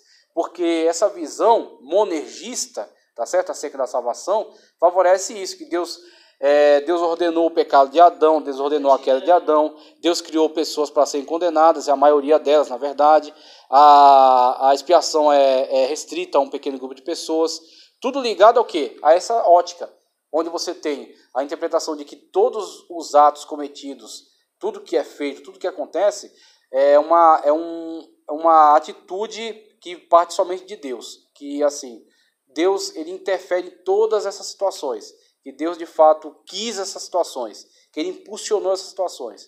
Então, é uma visão monergista. Quando você olha para uma questão de contraponto, uma visão sinergista, você vê que Deus é presciente e que dentro dos acontecimentos haverão pessoas que livremente escolherão aceitar, aderir, serem salvos pela graça, e pessoas que resistirão até o fim à graça, que de fato rejeitarão a graça. E a partir dessa rejeição e dessa presciência divina, você vê o texto de Provérbios, que até o ímpio é criado para o dia do mal. Em que sentido? No sentido de que mesmo a resistência de alguns não atrapalhará o plano perfeito de Deus. Então, quando o Faraó endurece o coração, não é que Deus queria que o Faraó endurecesse seu coração, não é que Deus queria que o Faraó fosse condenado, não é que Deus criou o Faraó para ser condenado, mas é que o Faraó endurecendo seu coração, Deus utilizará o seu endurecimento para a sua glória. Calvino mesmo disse isso em um momento. A semana passada. Sim. Que a pessoa queria entender. Então, se Deus mandou Moisés isso, é a palavra, Deus endureceu o coração. Para quê? Se Deus mandou Moisés para tirar o povo do Egito, para que tinha que endurecer o coração de Faraó? Não era mais fácil? O Faraó tá lá, normal. Ele falou, não, você quer ir, Moisés? Leva o teu povo, some daqui. Sim. Não me ajuda, também não me ajuda. Eu digo para você que talvez na terceira, quarta praga, Faraó já tivesse cansado e falado, tá, vaza, vai embora. Agora o que acontece? Deus queria não somente tirar o povo, mas mostrar também a sua glória. O agir de Deus aí não era contra o Faraó, era com o próprio povo judeu. Com o próprio povo judeu. E utilizando-se... anos sem ter comunicação com Deus. Exatamente. Até que a mãe de Moisés falou assim, não, vamos sair dessa situação, existe um Deus, e passou a invocar Deus. Isso e aí aí começou a contaminar a filha e aí aos demais, né? Exatamente. Mas o que Deus quis fazer não foi mostrar para Faraó até onde o poder dele ia. Ele quis mostrar para o povo. E eu digo para você, não só o povo israelita, mas para o povo egípcio. Cada praga daquela confronta um deus egípcio. Era um grande evangelismo aquilo. Sim, aí tanto é que quando eles foram embora, muitos egípcios saíram algum chamado vulgo. Teve Exatamente. muitos deles que chegaram à Terra Prometida. As próprias egípcias deram os ouros, deram tudo para eles. Exatamente. Mexeu mesmo com a estrutura da fé dos egípcios daquela época. Foi um grande evangelismo. Também que foi que pegou, né? Porque Amon-Ra, o Deus Sol, né? Deus Sol, aí se escureceu. Cadê a luz? Uma situação dessa? As trevas eram tão grandes que não ser tocadas, né? Exatamente. Então, o Deus de Israel é Deus de verdade. Então, esse é o propósito evangelístico. Eles passaram por outros faraós que eram bons, tinham um coração aberto, o pessoal podia ir e vir e fazer o que queria. Sim. Já quando nasceu a terceira geração de faraó, que não. Aí a coisa ficou difícil. Coisa ficou feia. Exatamente. Que tinha que ser do jeito que ele queria. Porque ele achava que o povo era dele. Isso aí. Exatamente. O povo era dele, os outros não. E aí... Tanto é que José, quando saiu com tinha o faraó, né, na época de José saiu, ele foi liberado. Isso e mesmo. Aí o faraó falou assim, não, eu vou perder José, que fez eu progredir, fez eu prosperar, vai atrás dele. Mandou carruagens, buscou e tudo. Mas aí ele aceitou que José fosse embora e levasse esse povo. E esse povo começou a olhar lá atrás, novamente.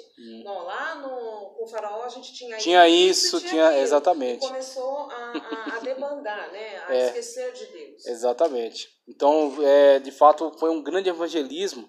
E, de certa forma, lendo um pouco as Institutas, eu encontrei até alguns resquícios dessa ideia. Vamos dizer assim, alguns relâmpagos, uns lampejos dessa ideia. Calvino, eu não vou lembrar o lugar, mas em certo lugar ele diz o seguinte, que a vontade de Deus se cumpre. Então, essa é a ideia que ele está sustentando. E é aquilo que a gente crê também. Então, muita coisa de Calvino pode ser tranquilamente usada entre nós, que ele não é um herege, ele é um cristão.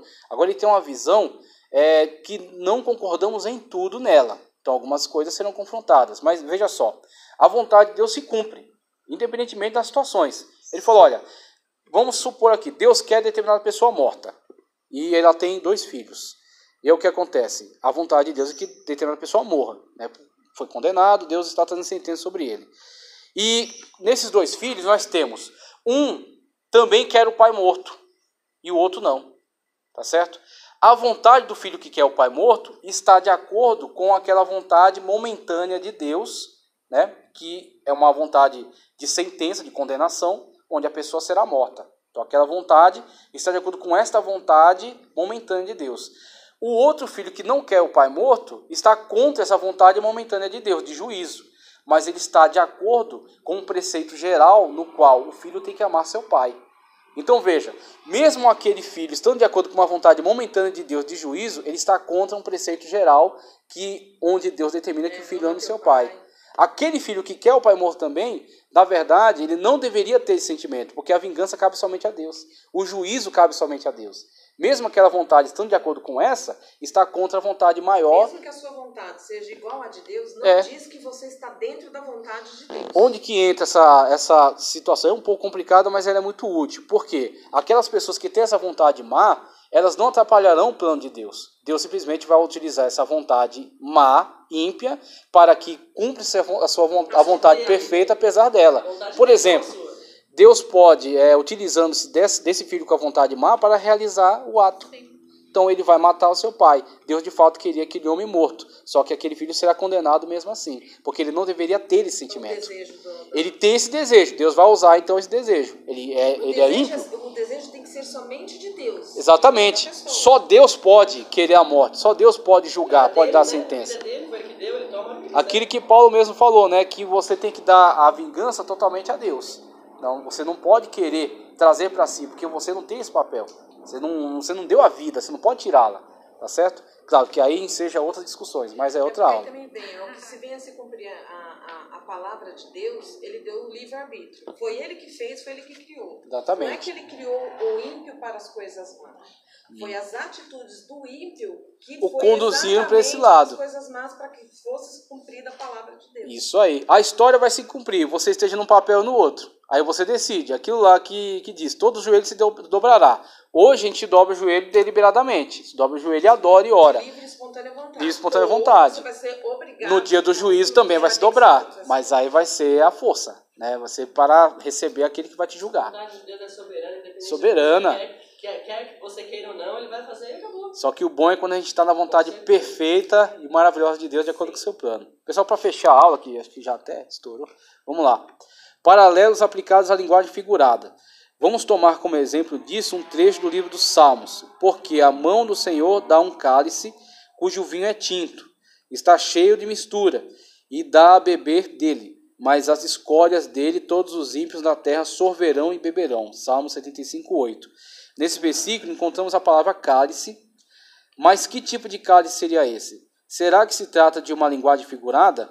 Analisando esse texto, chegamos à conclusão que ele é uma linguagem figurada, pois comparando com o trecho de Isaías 51, 17, 22 e 23, vemos que o cálice aqui mencionado refere-se à ira de Deus sobre os ímpios pecadores.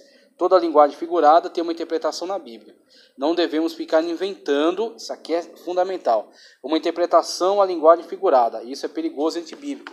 A Bíblia tem seu próprio sistema de símbolos.